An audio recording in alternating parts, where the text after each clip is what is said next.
Hey guys, it's Jay Flores with the Gauntlet Pro team. So earlier this week, OCR World Championships announced a few new obstacles. There's one in particular from the Northman Race in Canada where we saw a lot of kind of questions and maybe a little bit of complaining, not necessarily complaining, but a little bit of questions about difficulty.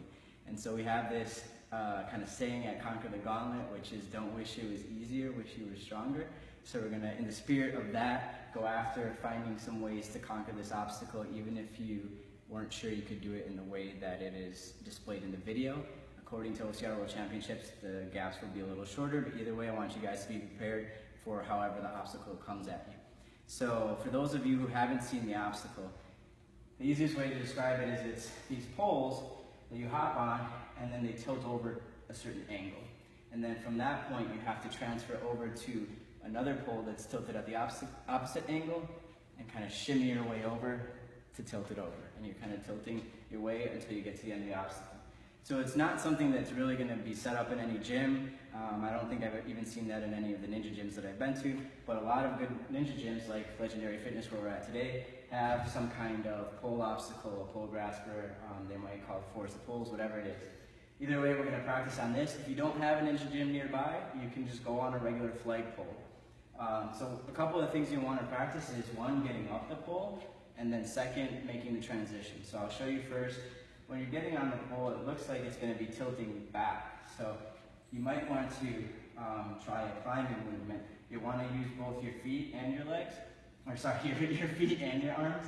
So you're going to put some pressure with your feet and also climb with your hands.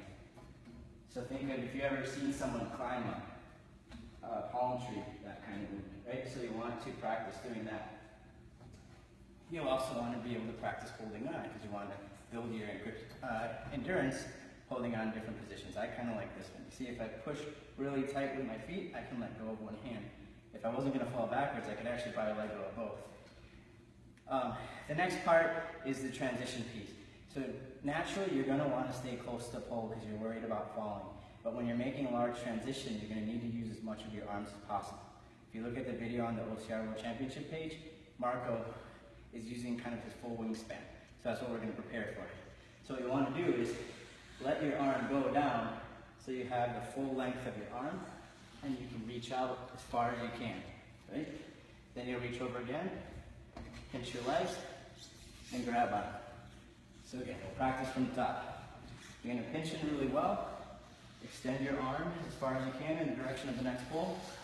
Reach out, transition feet quickly so you can get your weight off your arms again, and then move that way, right? If you're having trouble at first, start with poles that are closer together.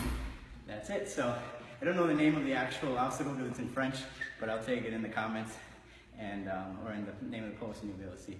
That's the obstacle. Remember, don't wish it was easier, wish you were stronger.